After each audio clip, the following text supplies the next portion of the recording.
Good morning friends, to the point में आप सभी का स्वागत है। मैं आशा करती हूँ कि आप पिछले वीडियोस को अच्छे से रिवाइज करते चल रहे हैं और आप सभी अपने घर पे सेफ एंड सुरक्षित हैं।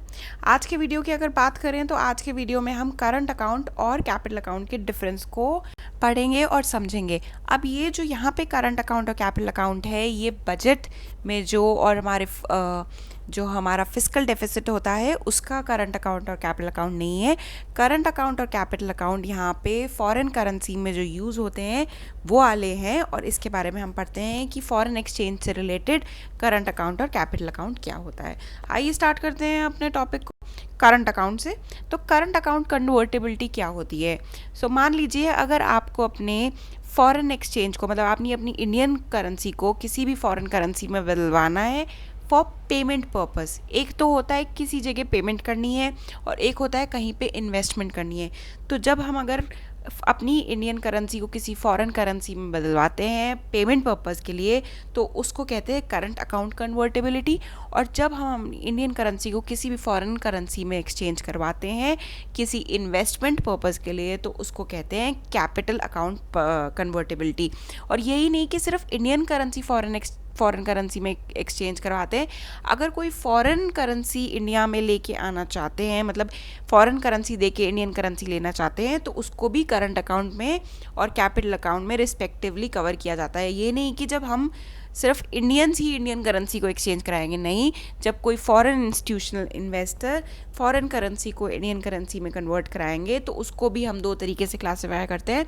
First is current account and second is capital account. So current account में, जैसे कि मैंने आपको बताया, जब भी हम किसी करेंसी को किसी पेमेंट पर्पस से, जैसे कि आपको बाहर पढ़ने जाना है, कोई यहाँ पे आपको बाहर अपना ट्रीटमेंट करवाने जाना है, या कोई आपको अपने रेमिटेंसेस भेजने हैं। मान लीजिए आप बाहर रहते हैं और आपके पेरेंट्स इंडिया में रहते हैं और आपको वहाँ पे अपनी जो सैलरी कमाई है उसको रेमिट करना है, मतलब अपने पेरेंट्स को भेजना है।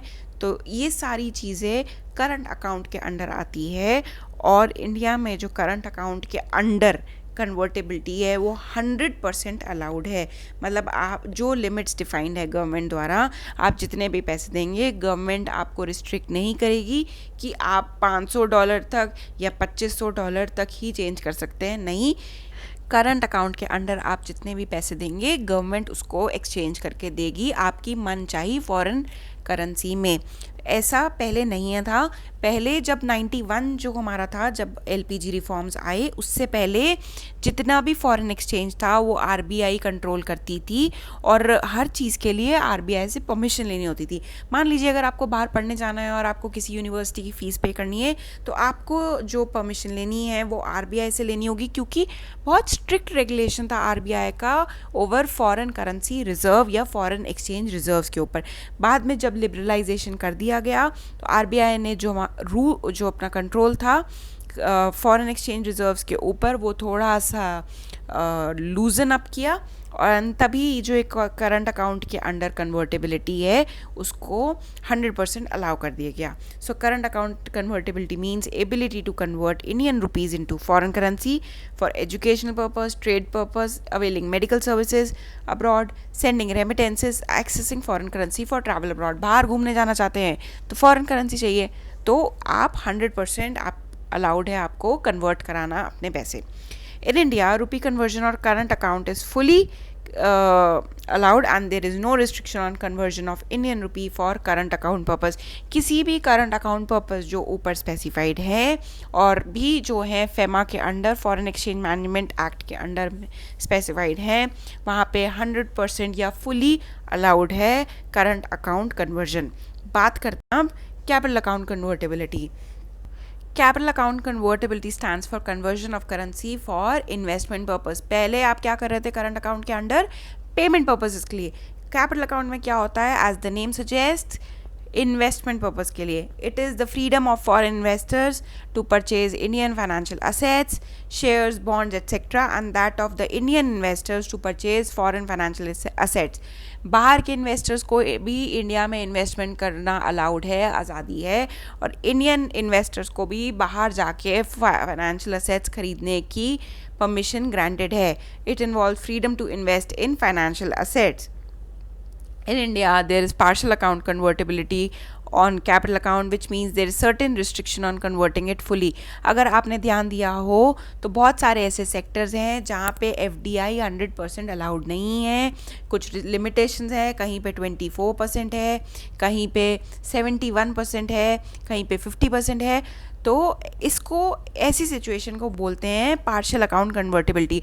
अगर हर सेक्टर में इंडिया में, जैसे कि एटॉमिक सेक्टर है, वहाँ पे तो एटॉमिक रिसर्च में तो अलाउड ही नहीं है, रेलवेज़ में अलाउड नहीं है। क्यों? क्योंकि गवर्नमेंट कंट्रोल रखना चाहती है पूरा रेलवे सेक्टर के ऊपर। इन्हीं सब रीजंस की वजह से बोला जाता है कि इंडिया में जो कैपिटल अकाउंट कन्वर्टिबिलिटी है वो फुली अलाउड नहीं है, वो पार्शल है। क्यों? क्योंकि सारे सेक्टर्स ओपन नहीं है 100% FDI के लिए। बहुत सारे सेक्टर्स में लिमिटेशन है, रेगुलेशन है, या एक लिमिट के बाद गवर्नमेंट से परमिशन लेनी होती है अगर उस सेक्टर में कोई फॉरेन इंस्टीट्यूशनल इन्वेस्टर इन्वेस्ट करना चाहता है। तो अब इसका रीज़न क्या, क्यों इंडिया में पार्शियल कन्वर्टिबिलिटी है कैपिटल अकाउंट के अंडर? क्योंकि RBI का ये मानना है पास्ट ट्रेंड्स को देखते हुए कि अगर वो फुली कन्वर्टिबिलिटी अलाउ कर देंगे कैपिटल अकाउंट में तो ये इंडियन इकोनॉमी को बहुत बुरी तरीके से इफ़ेक्ट कर सकती है। जैसे कि 1997 में एशियन फाइनेंशियल क्राइसिस हुए थे, तब ऐसा था कि बहुत सारी एशियन कंट्रीज़ ने फुली अलाउ कर दी थी कन्वर्टिबिलिटी अंडर कैपिटल अकाउंट। तो बहुत सारा मनी उन कंट्रीज़ में फ़्लो हुआ था, तो उस टाइम तो वो अचानक बहुत ज़्यादा डेवलप कर गई थी। लेकिन जब वो फॉरेन इंस्टीट्यूशनल इन्वेस्टर्स एग्ज़िट किए उस मार्केट से, तो वो कंट्री की जो इकोनॉमी है बिल्कुल ज़ीरो या ख़त्म हो गई थी। क्यों? क्योंकि अचानक ही बहुत जो पैसा आया उससे डेवलपमेंट तो हुआ, लेकिन जब वो गया तो पीछे पैसे ही नहीं बचे उस इकोनॉमी में। तो ऐसी सिचुएशन ना हो कि हमारी इकोनॉमी में भी अचानक से बहुत ज़्यादा इन्फ्लो हो जाए FDI के नाम पे फॉरेन करेंसी का, और जब वो एग्ज़िट करें हमारी इकोनॉमी से तो पूरी इकोनॉमी डिस्टर्ब हो जाए या फ्लक्चुएट कर जाए। नहीं, ताकि हमारी इकोनॉमी स्टेबल रहे और बहुत ज़्यादा फ्लक्चुएट ना करे और नुकसान ना हो। ऐसा ही, इस वजह से हमारे यहाँ पे फुली अलाउड नहीं है कैपिटल अकाउंट कन्वर्टिबिलिटी। दूसरा एग्जाम्पल है फाइनेंशियल क्राइसिस ऑफ 2008। अगर आपको याद हो, जो सब प्राइम लेंडिंग क्राइसिस हुए थे अमेरिका में, उस वजह से दुनिया भर की इकोनॉमीज़ को नुकसान हुआ था। बहुत सारे फॉरेन इंस्टीट्यूशनल इन्वेस्टर्स डर गए थे ये लेंडिंग क्राइसिस से, और उन्होंने जहाँ पे बहुत ज़्यादा उन्होंने पैसे इन्वेस्ट कर रखे थे विदाउट एनी लिमिट, फटाफट विड्रॉ करके वापस वो अमेरिका और अपने पास सेव कर लिए थे। और बहुत ज़्यादा कैपिटल आउटफ्लो हुआ था कंट्रीज़ में से, जिस वजह से वो कंट्री की इकोनॉमी बहुत ज़्यादा लॉसेस में चली गई थी। एग्ज़ाम्पल के तौर पे है रशिया, मेक्सिको, बाल्टिक स्टेट्स जो थे, इनके यहाँ फुल कन्वर्टिबिलिटी अलाउ थी कैपिटल अकाउंट के अंडर। एंड जब फॉरेन इंस्टीट्यूशनल इन्वेस्टर्स वहाँ से एग्जिट किए तो बस पूछो ही मत क्या हाल था इन इकनॉमीज़ का। तो इन्हीं रीजन्स की वजह से RBI अपनी इकनॉमी को प्रोटेक्ट करते हुए उन्होंने ये डिसाइड किया हुआ है कि इंडिया में कैपिटल अकाउंट में फुल कन्वर्टिबिलिटी अलाउड नहीं है, पार्शियल कन्वर्टिबिलिटी है। सारे सेक्टर्स 100% ओपन नहीं है फॉरेन डायरेक्ट इन्वेस्टमेंट के लिए। सो फ्रेंड्स, आई होप आपको क्लियर हो गया होगा कि फॉरेन एक्सचेंज में 2 टाइप की कन्वर्टिबिलिटी होती हैं। वो क्या होती हैं? करंट अकाउंट के अंदर कौन से पेमेंट्स आते हैं, और कैपिटल अकाउंट मतलब जब इन्वेस्टमेंट से रिलेटेड हमें फॉरेन एक्सचेंज फॉरेन करेंसी की ज़रूरत हो तो वो आता है कैपिटल अकाउंट के अंडर। सो फ्रेंड्स, आज के वीडियो के लिए सिर्फ इतना ही। प्लीज़ इन छोटे छोटे टॉपिक्स को इग्नोर मत कीजिएगा, रिवाइज करते चलिएगा साथ साथ, ताकि बाद में आपको प्रॉब्लम ना आए और सारा कोर्स एक साथ पाइल अप ना हो जाए। और अगर आप जितना इन चीज़ों में क्लियर होकर चलेंगे तो जितने हमारे आगे आने वाले टॉपिक्स हैं उनको समझने के लिए भी आपको बहुत आसानी होगी। आपको बार बार पीछे अपने नोट्स को रेफ़र या वीडियो को रेफ़र नहीं करना पड़ेगा। So friends, this is all for the today's video. Thank you so much.